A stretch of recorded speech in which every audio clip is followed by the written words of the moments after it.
বন্ধুরা, আমি সোমা বলছি, সোমা মুখার্জি। এত কষ্ট হচ্ছে ভিতরে যে হসপিটালে বসে থাকতে পারছি না। আমাদের সব ডাক্তাররা সবাই খুব ডিস্টার্বড। আজকে তো ওপিডি বন্ধ রাখা হয়েছে। তোরা জানিস সমস্ত ঘটনা শুনলাম, যা যা মানে সত্যিকারের ঘটনা, যেটা আরজি করের ভিতরের যে ডাক্তার তারা তাদের বন্ধু বান্ধব মারফত এটা ছড়িয়ে মানে এসছে আমাদের কাছে। অ্যাকচুয়ালি যেটা ঘটেছে সেটা হচ্ছে, আমি শুনে তো মানে বিশ্বাস করতেও নিজেকে কেমন লাগছে রে। প্রত্যেকটা আমাদের ওয়েস্ট বেঙ্গলের প্রত্যেকটা মেডিকেল কলেজে, বিশেষ করে কলকাতার সরকারি মেডিকেল কলেজগুলোর প্রিন্সিপালরা, ডিপার্টমেন্টাল হেডরা, প্রিন্সিপালরা বিশেষ করে, তারা পাশ করানোর জন্য স্টুডেন্টদের কাছে রীতিমতো টাকা নেয়।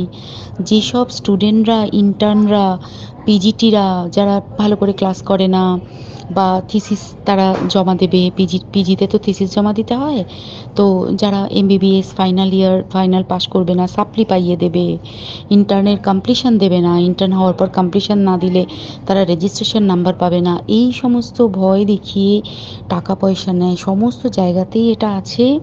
এর মধ্যে সব থেকে নিকৃষ্টের থেকেও নিকৃষ্টতম হচ্ছে সন্দীপ ঘোষ, প্রিন্সিপাল, যে তোর আমাদের কি বলে, আরজি কর মেডিকেল কলেজে। সেখানে ভাব যে ওনার একটা বিশাল নেক্সাস ছিল, যাতে উনি বেশ কিছু ইন্টার্ন, হাউস স্টাফ এদেরকে দিয়ে ওই নেক্সাসটা চালাতেন। তারা ওখানে একটা সেক্স র্যাকেট চালাতো, তারা একটা ড্রাগ র্যাকেট চালাতো। ড্রাগ র্যাকেট মানে ওই যে ওটাতে বলেছে না, ড্রাগ মানে শুধু ওই হেরোইন আর ব্রাউন সুগারের ড্রাগ খাওয়া বা মদ খাওয়া নয়।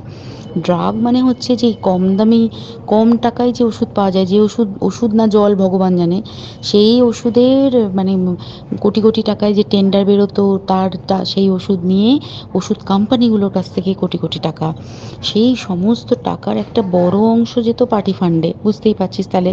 সেই জন্য পার্টির একদমই কাছের উনি, পার্টির মানে একদম খোদ মানে ওপর লেভেলের একদম আসল জায়গাকার কাছে।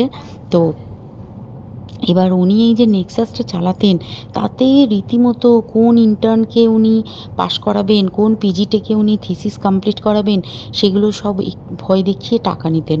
আর তার হয়ে কাজ করতো ওই ইন্টার্ন হাউস স্টাফের একটা পুরো বড় নেক্সাস।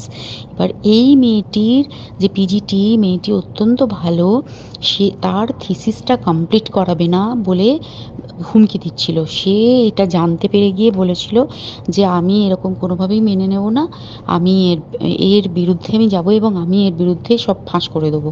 তখন তাকে রীতিমতো ধমক দেওয়া হচ্ছিল। এটা চলছিল লাস্ট 6 মান্থস ধরে। 6 মাস ধরে তাকে হুমকি দেওয়া, তার প্রতি মানে বেশি বেশি প্রথমের দিকে কি করছিল, অত্যাচার করছিল। মানে কীরকম, বেশি বেশি করে নাইট ডিউটি দিচ্ছে, at a stress 36 hours duty, বেশি বেশি করে নাইট, বেশি বেশি করে খাটানো। এবং এগুলো সব জানে ডিপার্টমেন্টাল হেড, চেস্টের যে ডিপার্টমেন্টাল হেড সেও জানে, সিনিয়র পিজিটিরা সবাই জানে। প্রিন্সিপালের নির্দেশেই হচ্ছে এবং ওনার নেক্সাসের ছেলেমেয়েরাই কাজ করছে। তারা 6 মাস ধরে এটা করেছে। করার পরেও যখন ওকে আটকাতে পারেনি, তখন কি করেছে, ওই দিনকে ওরা ঠিক করেছে যে দিনটাতে এই ঘটনাটা ঘটেছে, সেদিন কতখানি প্ল্যান্ড এবং গট আপ গেম দেখ। সেই দিন ওই ঘরে, ওই সেমিনার রুমে প্রত্যেক দিনই চারতলার আরও অনেকেই যারা সিনিয়র পিজিটি বা জুনিয়র পিজিটি, তারা কিন্তু বিশ্রাম নিতে যেত, অনেকেই ওই ঘরে যেত। সেই দিনকে ও একা, ওকে বলেছে তুমি ঘুমিয়ে পড়ো, ওকে একা রেখে এসেছে। বাকিরা কাউকে যেতে দেয়নি, বলেছে ওই ঘরে আজকে ঘটনা ঘটছে, মানে কাজ হচ্ছে, ওই ঘরে কেউ যাবে না। ওই ঘরে সেই দিনকে ওর সাথে যখন খাওয়া দাওয়া করেছে বাকি 4 জন, সেই 4 জনের মধ্যে একটি মেয়ে পর্যন্ত ছিল। সে কীরকম মেয়ে চিন্তা কর। এরা ডাক্তার না জানোয়ার জানি না, আমি জানোয়ার বললেও জানোয়ারদের অপমান করা হয়, কারণ জানোয়ার সমাজে এরকম কাজ হয় না। তো ডাক্তার না কি আমি বলতে পারবো না। সেই ইন্টার্ন মেয়েটি আরেকটি ইন্টার্নের গার্লফ্রেন্ড। তো তার সাথে ওই পিজিটি মেয়েটি প্রচুর ঝগড়া হয়েছে। ঝগড়া হওয়ার পরে তারা তো হুমকি টুমকি দিয়ে চলে গেছে, দিয়ে তারপর বলেছে তুমি ঘুমো। এবার ও তো আর জানে না, ভালো মনে শুতে এসেছে। তারপরে তারা গিয়ে মদ টদ খেয়েছে, 7-8 জন মিলে চড়াও হয়েছে। এবং তোরা জানিস যে প্রথমে তার হাত দুটোকে দুপাশে 2 জন ধরে রেখেছে এবং সেই কাজে সেই মেয়েটিও সাহায্য করেছে, ইন্টার্ন মেয়েটি। 2 জন ওকে পা দুটোকে টেনে জরাসন্ধের মতো ছিঁড়ে ফেলেছে, মানে ছেঁড়ার মতো করে টেনেছে, যাতে পেলভিক বোন ভেঙেছে, কলার বোন ভেঙেছে। মানে কি বিপর্যস্ত মানে বিধ্বস্ত, কি নৃশংস অত্যাচার করেছে, ওকে উল্টো দিক করে শুইয়েছে, পিঠের ওপর দিয়ে বুট পরে হেঁটে গেছে, মাথাটাকে এমন থেঁতলেছে যে মানে স্কাল ফাল রাপচার হয়েছে। এই সমস্ত করার পরে শ্বাসরোধ করে তাকে মেরেছে।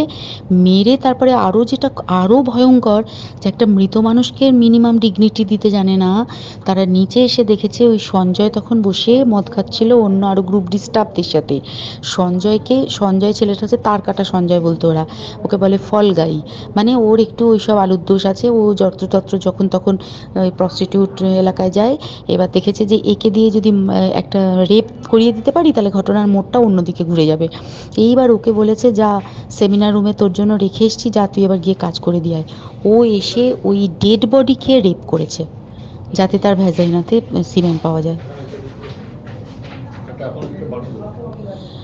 তো এবার এই হচ্ছে, প্লিজ আমি নাম করে ফেললাম সব কিছুই, কতজন আমি যে নামগুলো পাঠিয়েছি এই সব ডাক্তাররা, এরা সব জড়িত জানিস, কিন্তু কেউ কোনো প্রমাণ নেই। প্রমাণ লোপাটের জন্য সেদিনকে ওই ইন্টার্ন এবং ডাক্তাররা যে ওইখানের যে বাথরুমটাতে হাত পা ধুয়েছে, রক্ত ধুয়েছে, সেইটাকে সাত তাড়াতাড়ি প্রমাণ লোপাটের জন্য ওই দেওয়ালকে ভেঙে দিয়ে তার মানে ওই বাথরুমের জায়গাটাকেই ভাঙতে হচ্ছে ওদের, ওখানে নাকি ওরা রুম বানাবে। কালকে দেখেছিস তোরা খবরে। আর বেশি বলতে পারছি না, মানে তোরা তো সবাই প্রোটেস্ট করিস, আমরা তো আমাদের দিক থেকে করছি, কিন্তু কিছুই হবে না, এই পোড়া দেশে কিছুই হবার নেই, শুধু ভেতরে ভেতরে গুমড়ে গুমড়ে কষ্ট পাওয়া। আর আগামী প্রজন্মের যে ডাক্তাররা বেরোবে, তারা যে ইন্টার্ন বা পিজিটি বা এই যাদের কাছে আমরা যাব ভবিষ্যতে, তারা কি ডাক্তার না কি আমি জানি না, কি নিয়ে তাদের কাছে আমরা যাব আর কি করেই বা আমাদের পরের প্রজন্মকে আমরা সুরক্ষিত রাখবো।